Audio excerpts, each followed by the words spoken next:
mbere y'uko umwaka w'ijana ugera, umubare munini w'abari batuye isi icyo gihe bari baramaze kuba abahinzi borozi. Abanyamateka benshi bemeza uburyo gutangira gukora ubuhinzi byabaye imbarutso y'iterambere ryose abantu bagezeho. Bavuga inkuru z'uburyo iri terambere ryazanywe n'uko ubwonko bw'abantu bwariye ibyo kurya abantu bahingaga byuzuye intungamubiri. Nyamara na mbere y'uko abantu batangira guhinga, abahigi b'imboga n'imbuto n'inyamaswa bari basobanukiwe imiterere n'imikorere y'iyi si. Aha mu mashyamba babeshwagaho n'ubumenyi bari bafite ku nyamaswa bicaga n'ibimera bakuraga ahangaha mu ishyamba. Baryaga imboga n'imbuto z'amoko menshi ndetse n'inyamaswa z'amoko atandukanye, ku buryo batashoboraga kugira inzara ndetse nta nubwo bakundaga kurwara. Birumvikana, abantu bagitangira guhinga bahise batangira kubona ibyo kurya biri hamwe, bakaba bazi aho bajya kubikura, ariko byabaga ari ibiryo by'amoko amwe, kubera ko ntabwo bashoboraga guhinga amoko y'ibimera angana n'ayo bakuraga mu ishyamba aho byimezaga. Ikintu gikomeye cya mbere ubuhinzi bwazaniye abantu ni ukwiyongera kwabo. Muri iki gihe ntabwo abantu bose bayobokeye ubuhinzi icyarimwe. Nk'uko uyu munsi abantu bose icyarimwe badapfa kwirukira mu mirimo y'inzaduka yose ije, ni nako muri iki gihe ubwo ubuhinzi bwavumburwaga bwari umurimo w'inzaduka. Hari abafashe icyemezo cyo kureka kuba mu mashyamba, ahubwo bakajya gushaka aho bubaka utururi bagatangira guhinga. Abandi bahitamo kwigumira mu mashyamba bahiga imboga n'imbuto n'inyamaswa. Iki gihe umuhinzi usanzwe yaravunikaga cyane kurusha umuhigi, kandi uyu muhinzi yaryaga nabi kurusha umuhigi wigumiye mu ishyamba. Nyirabayazana wo kuba abantu bamwe na bamwe barafashe icyemezo cyo guhagarika ubuhigi no kuba mu mashyamba, bagahitamo kujya guhinga no gutura, ntabwo ari abantu bafashe icyo cyemezo, ahubwo nyirabayazana ni itsinda ry'ibimera birimo ingano, umuceri n'ibirayi. Abantu batekereza ko aribo bafashe icyemezo cyo gukura ibi bihingwa mu mashyamba aho byabagaho byimeza, bakabijyana aho babitera, bakabyitaho, ubwo bakaba batangiye kubyorora. Ariko ntabwo ariko byagenze. Ibi bihingwa nibyo byakuye abantu mu mashyamba aho babaga birirwa biruka inyuma y'inyamaswa n'imboga n'imbuto bahiga. Birabafata bibajyana ahantu hamwe, baratura, biraborora. Dufashe urugero rw'ingano, umuntu ntabwo ari we woroye ingano. Ingano nizo zoroye umuntu. Dore uko byagenze. Mu myaka 10,000 ishize, ingano zari ibyatsi byimeza nk'ibindi byose. Gusa byari ibyatsi byameraga mu burasirazuba bwo hagati kurusha ahandi hose ku isi. Nyamara nyuma y'ibihumbi bike by'imyaka, ingano zari zisigaye zera hose ku isi, zarakwirakwijwe n'abantu. Nko mu bibaya byo muri Amerika y'Amajyaruguru, hari ahantu hatashoboraga no kumera urubuto rumwe rw'ingano mu myaka 10,000 ishize. Uyu munsi ushobora kugenda ibirometero 100 utarabona ikindi gihingwa kitari ingano muri aka gace. Uyu munsi ingano zihinzwe kuri kilometero kare 2,250,000 ku isi yose. Ufashe imirima yose ihinzwemo ingano ukayegeranya, yaba ingana n'inshuro 10 z'Ubwongereza. Aha niho hava imigati buri wese muri mwebwe arya. Kugira ngo ingano zikwire ku isi gutya, zakoresheje abantu ibyo zashakaga. Zabategetse kubaho uko zabishakaga. Mu myaka 10,000 ishize, ubwo abantu batangiraga guhinga ingano, bamaze imyaka 2,000 yose nta kindi kintu bashobora gukora kuva mu gitondo kugera mu ijoro usibye kwita ku ngano babaga barateye. Izi ngano babaga barahinze zabategekaga ibyo zishaka byose.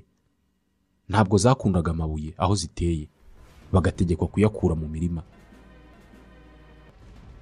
Ingano ntabwo zakundaga gusaranganya umwanya n'ibindi bimera, ubwo bakajya aho ngaho bakirirwa bunamye mu mirima babagara. Ingano zararwaraga, bagahangayika bashaka icyo bazikorera. Iyo zaribwaga n'inkwavu n'inzige, ubwo abantu bihutiraga kuzubakira inzitiro no kubaho bazirinze. Ingano zakeneraga amazi menshi, bigatuma bacukura imiyoboro y'amazi cyangwa se bakajya birirwa bikoreye indobo z'amazi bashyiriye izo ngano. Abantu bageze naho batangira gufata amahurunguru cyangwa se undi mwanda witumwe n'inyamaswa bakajya kugaburira ubutaka buteyeho ingano. Umubiri w'umuntu ntabwo wari wariremye ngo uzabeho ubuzima bugoye gutyo. umubiri w'umuntu wari ukozwe ku buryo wurira ibiti cyangwa se ukirukankanisha, apana guhina umugongo utoragura amabuye unarandura ibyatsi mu ngano. Iyi mibereho yishyuwe n'amavi y'abantu, umugongo n'ibikanu byabo. Ubushakashatsi bwakorewe ku bikanka by'abantu babayeho icyo gihe bwagaragaje ko impinduramatwara y'ubuhinzi yateye abantu bariho icyo gihe uburwayi bw'umugongo n'ubw'amavi kurenza abari barababanjirije. Ikindi, kwita kuri izi ngano byasabaga igihe kinini cyane. Ingingo yasunikiraga aba bantu kujya kuba hafi y'imirima yabo. Izi ngano zabakuraga aho biberaga zikabazana hafi yazo. Korora inyamaswa cyangwa se ikimera babyita domestique mu Gifaransa. Ni ugukura ikinyabuzima mu gasozi ukakizana mu rugo cyangwa se mu nzu ngo abe ariho kiba, aho uzajya ugitegeka uko ubishaka. Domestique biva ku kilatini domus, bivuga inzu. None ninde wavuye mu ishyamba akajya gutura mu nzu? Ntabwo ari ingano, ni umuntu. Ingano zo zagumye hanze, nizo zoroye umuntu rero. Ni gute ingano zabashije gutegeka umuntu gusezera ku buzima bwiza yari yifitiye bwo kurya ibyimejeje no kurya inyamaswa atoroye? Ibyo byose akabivamo, akajya kwirirwa ahinnye umugongo mu murima, abagara ingano, azuhira, yahirira ihene n'intama. Ntabwo twavuga ko ingano zatumye umuntu arya neza, kubera ko umuntu asanzwe ari inyamaswa irya byose, bivuze ko isi yuzuye ibintu umuntu ashobora kurya. Ibinyampeke nk'ingano byari ibiryo baryaga gake mbere y'uko batangira ubuhinzi, bitewe n'uko hari ibintu byinshi byo kurya. Byari ibyo kurya bidakungahaye cyane ku ntungamubiri, byari ibyo kurya bigora mu igogora bikababaza amenyo. Ikindi, ingano ntabwo zashoboraga gutuma abantu bakungahara ngo tuvuge ko baretse ubuhigi bagatangira ubuhinzi bashaka ubutunzi. Abahinzi babagaho nabi kurusha abakomeje kwihigira mu mashyamba, kubera ko abahigi babaga bafite amahitamo menshi. Bashoboraga kumara igihe kinini babayeho kandi badahangayikishijwe no guhunika ibibatunga. Abahinzi bo babaga bafite amoko make y'ibiryo bakuramo intungamubiri nke. Ingano, ibirayi cyangwa se umuceri. Iyo imvura yagwaga ari nyinshi, iyo hadukaga ibyonnyi nk'inzige cyangwa se hakaduka uburwayi bw'ibihingwa, abahinzi bapfaga babarirwa mu bihumbi. Ingano nta nubwo zigeze zibafasha mu bwumvikane cyangwa se mu mutekano, kubera ko byagaragaye ko abahinzi ba mbere bahohoteranaga kurenza abakurambere babo babagaho bihigira. Abahinzi babaga bafite ubutunzi bwinshi, banakeneye ubutaka bwo guhingaho. Ibi bakabipfa rero. N'uyu munsi igenda ubaze mu bihugu byinshi bifite abaturage benshi b'abahinzi, uraza gusanga ikintu bapfa kurusha ibindi ari ubutaka. Mu bantu badahinga biberaho bihigira mu mashyamba, iyo hari itsinda rifite ingufu rije kubatera ahantu mwihigiraga, murabareka mukajya guhiga ahandi kubera ko ishyamba ni rigari. Ariko iyo umwanzi ukomeye yateraga icyaro, guhunga byabaga bivuze gusiga imirima n'ibigega by'imyaka n'amazu. Ingingo yahitaga itera inzara kuri izo mpunzi. Ibi nibyo byasunikiraga aba bahinzi kurwana kugeza ku wa nyuma. Abashakashatsi mu mibanire y'abantu bemeza ko mu miryango migari y'abahinzi ba kera mu myaka 10,000 ishize, urugomo n'amakimbirane hagati y'abantu ari byo byatezaga 25% by'impfu zose zabagaho. Ni iki cyasunikiye aba bantu kwitesha ubuzima babagamo mu mashyamba bihigira, barya ibyo batoroye batanavunitse cyane, bagahitamo kujya kubaho ubuzima bw'ubuhinzi bugoye gutya? Gushakisha ubuzima bworoshye no kugira icyizere nibyo byabasunikiye aya mahitamo. Impamvu isunikira umuntu kujya kugura ubwishingizi bw'indwara cyangwa se bw'ubuzima ni nayo yasunikiye abantu bo mu myaka 10,000 ishize kuva mu buhigi bakajya mu buhinzi. Mu guhinga babaga babona ibihingwa hafi yabo nubwo byaba bitarera, ariko bakicarana icyizere cy'uko mu minsi igiye kuza bazarya. Ubuhinzi bw'ingano bwatanze ibyo kurya byinshi ku baturage bose muri rusange, hatarebwe kuri buri muntu ku giti cye. Ibi byatumye abantu biyongera cyane mu mibare mu birebana no kororoka. Mu myaka 13,000 ishize, ubwo abantu bari bagitunzwe n'ubuhigi bataratangira guhinga no gutura ahitwa Yeriko muri Palestine y'uyu munsi, ari naho haje kuba umujyi wa mbere ku isi. Hashoboraga kuba abantu nk'ijana bonyine barya neza ibyo kurya bitandukanye. Ariko hagana mu myaka 8,000 ishize, ubwo imirima y'ingano yari yarasimbuye ibiti byimejeje n'inyamaswa z'igasozi ahangaha Yeriko, aka gace ka Yeriko kashoboraga guturaho abantu 1,000 benshi bafite ikibazo cyo kurya ibitabahagije kandi barwaye indwara z'amoko menshi. Mu yandi magambo, inyungu y'ingenzi iri mu kuba abantu bararetse guhiga bakayoboka ubuhinzi ntabwo ari uguca inzara, ahubwo inyungu ikomeye bakuyemo ni ukororoka gukomeye kw'abantu. Kororoka mu kw'aba benshi ni inyungu ikomeye cyane ku kinyabuzima icyo ari cyo cyose. Nk'uko uyu munsi gukomera n'ubuhangange bw'ikigo cy'ubucuruzi babirebera kuri konte zacyo muri banki aho kubirebera ku mibereho y'abakozi bacyo, ni nako intsinzi y'ikinyabuzima bayirebera ku kororoka kwacyo aho kuyirebera ku mibereho y'abagize ubwo bwoko bw'ikinyabuzima. Abantu bagitangira guhinga, ubuhinzi ntabwo bwatumye babaho neza cyane, ariko bwatumye bororoka. Iyo ubwoko runaka bw'ikinyabuzima butororotse cyane, icyo kinyabuzima kirazima nk'uko birimo kugendekera inzovu n'inkura. Ni kimwe n'uko ikigo cy'ubucuruzi kidafite amafaranga kuri konti muri banki gihomba kigafunga. Iyo ubwoko bw'ikinyabuzima bwororoka cyane, iba ari intsinzi kubera ko icyo kinyabuzima kiramba ku isi.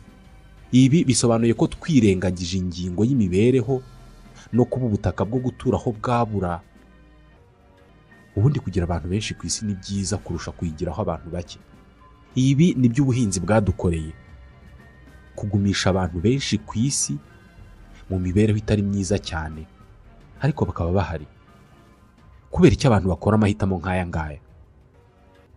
Kubera iki umuntu uzi ubwenge yahitamo kureka imibereho myiza yari afite agahitamo imibereho mibi ngo kugira ngo abashe kororoka cyane byonyine? Ibi byose ni umutego w'ubuzima bw'igihe kirekire, umutego w'ubuzima bwiza. Gushaka kuramba ku isi nibyo bisunikira abantu kwizirika umukanda uyu munsi kugira ngo bazashobore no gukomeza kubaho ejo. Ku isi abantu turi mu nyamaswa ziteguye gukora icyo ari cyo cyose kugira ngo tubeho neza. Twiteguye kwica ibindi binyabuzima birimo n'abantu kugira ngo tubeho neza. Nk'uko mu kinyejana cya 15 abantu bafashe icyemezo cyo gukoresha ubucakara abirabura bagera kuri miliyoni 15 mu gihe cy'imyaka 400, bakabikora kugira ngo beze ibisheke babone isukari. Ni nako uyu munsi dufite amamiliyoni y'inyamaswa zibaho mu mubabaro ubuzima bwazo bwose kugira ngo ziduhe inyama, amata, impu n'ibindi. Turi inyamaswa ziteguye kwica amagana y'ingwe kugira ngo tuzikureho impu zo gukoramo inkweto n'amasakoshi. Iri terambere ryose dufite uyu munsi ryahereye mu burasirazuba bwo hagati. Ahagana mu myaka 8,500 uburasirazuba bwo hagati bwari bwuzuye ibyaro bituyemo abantu, birimo na Yeriko yaje kuba umujyi wa mbere ku isi. Abari batuye muri ibi byaro igihe cyabo cyose bakimaraga bita ku bwoko bumwe bw'ibimera bari barahisemo gukura mu bihuru batangira kubihinga. Bitewe nuko bari barahisemo ahantu hamwe ho gutura, nta muntu kibaho yiruka, kandi bakaba bari bafite ibiryo hafi, abagore batangiye kujya babyara nibura buri mwaka. Abaturage bahise batangira kwiyongera mu bwinshi. Noneho abana bashoboraga gukura vuba kubera ko noneho babahaga igikoma n'ibindi biryo bitetse. Abantu babaga bakeneye andi maboko yo guhinga mu mirima. Uko abantu biyongeraga, bahitagamo kujya gushaka indi mirima ku buryo umuryango watangiye kugira imirima irenze umwe. Kubera ko abantu babanaga mu mazu begeranye, indwara zatangiye kwiyongera. Kubera ko abana batangiye kujya banywa igikoma cyane kandi bagomba kugisangira n'abavandimwe benshi, banarya ibyo kurya bitetse nabwo ari benshi aho konka amashereka, umubare w'imfu z'abana watangiye kuzamuka. Abantu bagitangira guhinga no gutura, mu miryango myinshi umwana umwe kuri 3 yapfaga atarageza ku myaka 20 y'amavuko, ariko umubare w'abavuka wakomeje kuzamuka kurusha uw'abapfa. kandi iki gihe niko abantu bakuru baryaga bavunitse cyane kurusha uko babagaho mbere bataratangira guhinga. Nta muntu wari uzi ikibura ngo bagire ubuzima bwiza. Abantu bakomezaga kubaho nabi kurusha uko basekuru babo babagaho. Mu gushaka guhindura ibi, batangiye gutekereza uburyo bwo koroshya ubuzima. Ubu buryo bwo koroshya ubuzima batekerezaga ko buzakemura ibibazo byabo byose, ariko byarangiye nabwo ahubwo buje kugira icyo bwongera ku buremere bw'ibyo bibazo. Iyi nkuru mugiye kumva irasa n'ishimangira uburyo twebwe abantu dufite ubushobozi buke cyane bwo gupima ingaruka ziterwa n'ibyemezo dufata. Abahinzi ba mbere babayeho, buri gihe iyo bafataga icyemezo cyo guhanga udushya mu buryo bwo guhinga, wenda bagafata nk'icyemezo cyo kongera ingano y'imirima bahingaga, cyangwa bakaba bahitamo kubagara imyaka kugira ngo yisanzure, cyangwa bakaba bahitamo gufumbira imyaka kandi mbere batarabikoraga, muri bo babaga bibwira bati reka dukore cyane, reka dukore ibi bikorwa, twemere tuvunike, ariko tuzasarura byinshi. Turavunika ubu ngubu, ariko mu mezi agiye kuza abana bacu ntabwo bazongera kuryama batariye. Ibyemezo bimeze neza nk'ibyo natwe dufata uyu munsi. Ibyemezo byinshi dufata bigamije kudukiza biba birimo imitego tutabona. Nk'aba bahinzi, iyo bavumburaga uburyo bushya bwo guhinga bagamije kweza cyane, ntabwo babaga batekereje ko kweza byinshi bigendana no kubyara abana benshi. Uko ugize umusaruro mwinshi, uwo musaruro ukazana n'iminwa myinshi yo kugaburira. Kandi iyo hariho umusaruro mwinshi, abantu barya bameze neza, abana bakura vuba bakagera mu gihe cyo kororoka vuba, bityo no kubyara bikihuta. Uko ababyeyi babyaraga cyane niko bonsaga igihe gito, ahubwo abana bakabahata igikoma, ingingo yateraga indwara nyinshi. Nta nubwo bari barigeze batekereza ko uko ubutaka babuhata igihingwa kimwe, ariko baba babushyira mu byago byo kuzibasirwa n'amapfa no kugunduka. Nta nubwo bari baratekereje ko uko bazeza umusaruro mwinshi bakuzuza ibigega, bizakurura abajura bikabasaba kubaka inkuta no kurarira imyaka yabo. Buri gihe iyo abantu bakurikiranye umunezero, uwo munezero uzana n'ibibazo batari biteze, kandi ntabwo biba bigishobotse gusubira inyuma. Kandi ibi ngibi ntabwo ari bwo bwa nyuma byari bibayeho, kubera ko n'uyu munsi biracyabaho. Ni abajene bangahe barangiza kaminuza bakabona akazi mu bigo bikomeye, bakemera kugakora no gukora cyane kugira ngo bakuremo amafaranga menshi, ubundi bazakavemo bajye gukora ibyo bakunda igihe bazaba bagize imyaka 35. Ikibazo ni uko iyo bageze kuri iyo myaka baba bafite amadeni muri banki, bafite inzu batanzeho ingwate, bafite abana mu mashuri, baranamaze gucengerwa n'uko ubwo buzima barimo baramutse babutakaje isi yabo yabirangiye. Aha icyo baba basigaranye cyo gukora ni ugukuba kabiri ingufu bakoreshaga, ubundi bagakomeza guhatana. Rimwe mu mahame yiremye mu mateka na n'ubu ngubu akiriho, nuko iyo wakunze gutunga ibintu bitari iby'ibanze bigamije kukorohereza ubuzima byonyine, biratinda bya bintu bigahinduka ibyangombwa kuri wowe, ukumva kubitakaza byaba bisa naho utakaje ikintu cy'ibanze. Umuntu utunze imodoka ebyiri aramutse asigaranye imwe yonyine, yakumva ubuzima bwe buri mu bibazo. Umuntu wamenyereye kwambara zahabu asohotse atazambaye, yakumva asa n'ufite igice cy'umubiri kitambaye. Dufata urundi rugero twese tuzi rwo muri ibi bihe byacu. Mu myaka yashize twahimbye uburyo budufasha gukoresha igihe gito bunatworohereza ubuzima. Uko niko twakoze imodoka, imashini zimesa, telefone, iPhone, ordinateur, email, WhatsApp. Ibi byose bitaraza, kwandika ibaruwa ugashyiraho amazina y'uwandikiwe n'aho aherereye, ubundi ukayijyana ku iposita, byari akazi gakomeye kandi gatwara igihe. Washoboraga kwandikira umuntu ugategereza amezi mbere yo kubona igisubizo.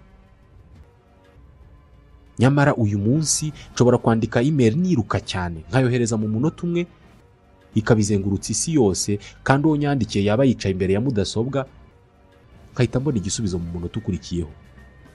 Mu gihe twandikiranaga amabaruwa, twandikaga ari uko dufite ibintu by'ingenzi byo kubwira umuntu, aho kubyuka mu gitondo ngo wandikire umuntu umubwira buri kintu cyose utekereje. Wafataga umwanya wo gutekereza ku byo ugiye kwandika n'uburyo ugiye kubyandikamo n'impamvu ifatika igiye gutuma ubyandika. Igisubizo wabonaga nacyo cyabaga cyatekerejweho bihagije. Abantu benshi bandikirwaga ibaruwa nka rimwe mu mezi 5, kandi iyo babonaga ibaruwa ntabwo bumvaga bategetswe guhita bayisubiza ako kanya. None dore uyu munsi nakira ama-email 10 buri munsi, kandi yose yanditswe n'abantu bashaka ko mpita mbasubiza ako kanya. Ibi twabivumbuye dushaka kunguka igihe, ariko umwimerere w'ibitekerezo warahagendeye. Ibintu byose uyu munsi bigenda ku muvuduko ukubye inshuro 10 uwo twakoragaho ibintu, ariko natwe ubuzima bwacu buhoramo imihangayiko n'impungenge.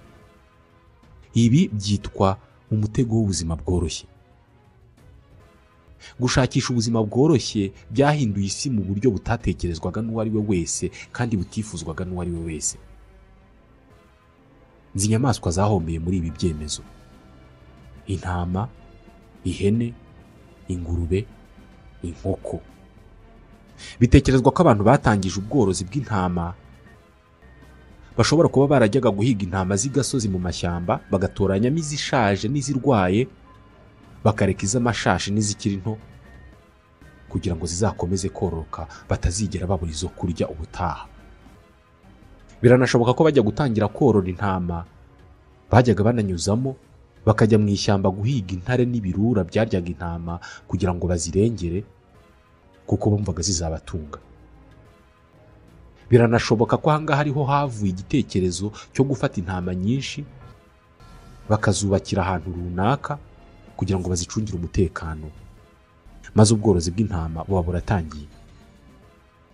Birashoboka ko ahangaha bazitiriye izi ntama bahise batangira kujya bahitamo izo kubaga, ariko bakabanza guhitamo iz'inyamahane cyangwa se izigaragaza agasuzuguro cyangwa izikubagana, bakaba arizo bajya kubaga. Ku munsi ukurikiyeho bashaka izindi zo kubaga, bakagenda bagahitamo izikunda gusakuza, izindi zikaguma aho ngaho zikabyara.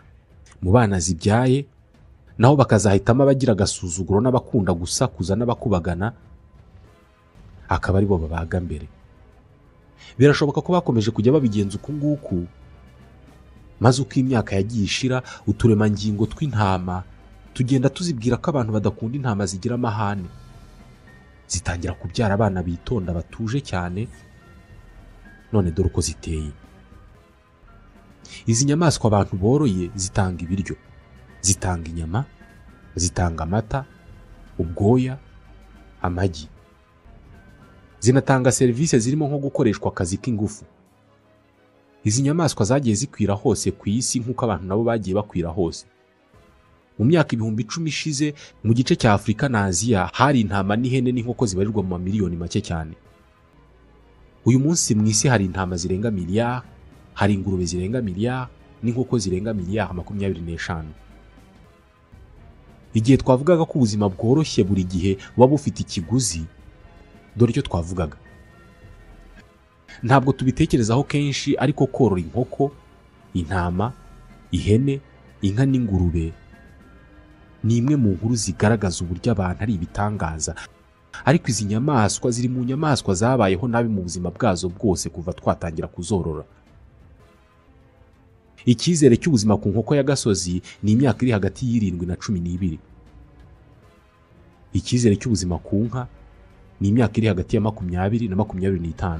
Ariko nyuma y'uko tuzoroye, uyu munsi icyizere cyo kubaho kw'inkoko ni amezi runaka, kubera ko iyo ubirebeye mu ndorerwamo y'ubukungu n'imibereho y'abantu, hari igihe twagennye cyo kwica inkoko. Kubera icyo wakomeza korora inkoko mu gihe kigera ku myaka 3, kandi mu mezi 3 yari ifite ibiro uyikeneyeho. Inkoko zitera amagi, inka zikamwa, ndetse n'ingamiya n'indogobe zo turazihanganira zikabaho imyaka runaka y'inyongera, ariko nabwo hari ibyo ziba ziduha. Ziba zibayeho ubuzima zitifuza na gato. Abahinzi n'aborozi bahimbye uburyo bwo gufungirana inyamaswa mu mazu.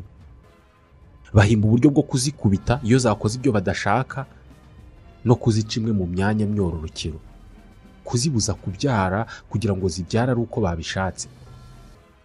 Ikimasa cyakonwe kirirwa gikurura imashini ihinga, inyuma yacyo hari inyamaswa igendera ku maguru abiri ifite inkoni igenda igikubita igituka ibitutsi byinshi. Ni bumwe mu buzima bubi buri kuri iyi si. Ikimasa kidashoboye aka kazi kiba kigomba kwicwa. Mu miryango myinshi yo muri Papouasie Nouvelle Guinée, ubukire bw'umuntu bureberwa ku mubare w'ingurube yoroye. Mu kwirinda ko izi ngurube zibacika rero, aborozi benshi bafata ibyuma bishyushye bakazitobora amazuru, buri gihe uko ishatse guhunahuna ikababara ikabireka. Kubera ko ingurube idashobora guhunahuna hari ibiryo cyangwa se ngo ishakishe inzira idakoresheje izuru ryayo, ubwo nyine iguma aho ngaho nyirayo ayishaka akayikoresha ibyo ashaka. Mu wundi muco wo muri Nouvelle Guinée hari aho bafata ingurube zabo bakazikuramo amaso ngo zitajya zibona aho zijya zikazabacika. Gushaka amata nabyo byasunikiye abantu gushaka uburyo inyamaswa zibaha amata zabishaka zitabishaka.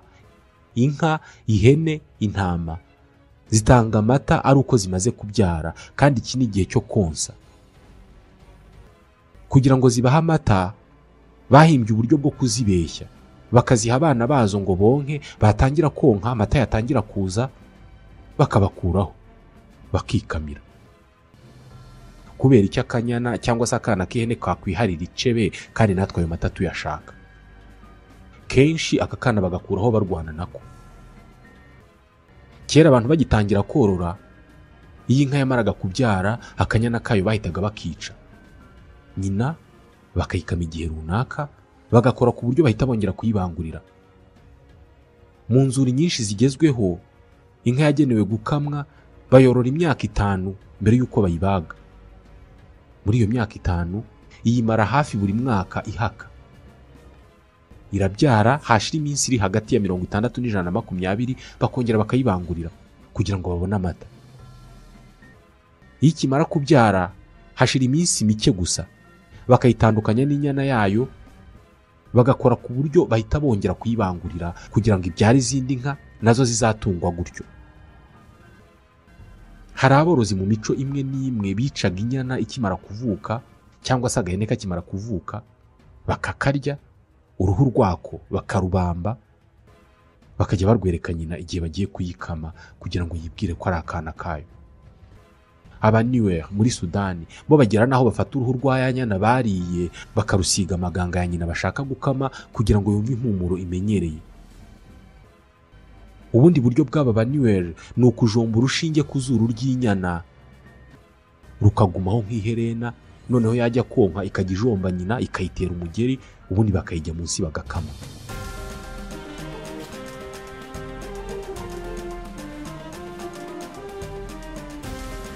Ku nyamaswa nyinshi tworora, atari zose ariko, ubworozi ni igitekerezo kibi cyane cyazigizeho ingaruka zikomeye. Uyu munsi inkura ni inyamaswa ziri mu marembera, zirenda gushira ku isi kubera ko mu isi yasigaye zibarirwa mu bihumbi bike. Ariko inkura aho iri mu ishyamba, nubwo ibizi ko zenda gushira ku iri mu zanyuma, yishimye kurusha akanyana kari ahantu runaka mu kiraro karimo kugaburirwa cyane kugira ngo kabyibuhe kazatanga inyama nziza kandi nyinshi mu mwaka utaha. Ikinyuranyo hagati yo kuba twaravumbuye ubuhinzi bukaba isoko y'iterambere ryose twagezeho n'ibitambo byagendeye muri iyo nzira, kimwe n'ibyiza dukura mu kwiyorohereza ubuzima n'ibibazo bizana nabyo, bishobora kuba biri mu masomo akomeye abantu bakwiye gukura mu mpinduramatwara y'ubuhinzi.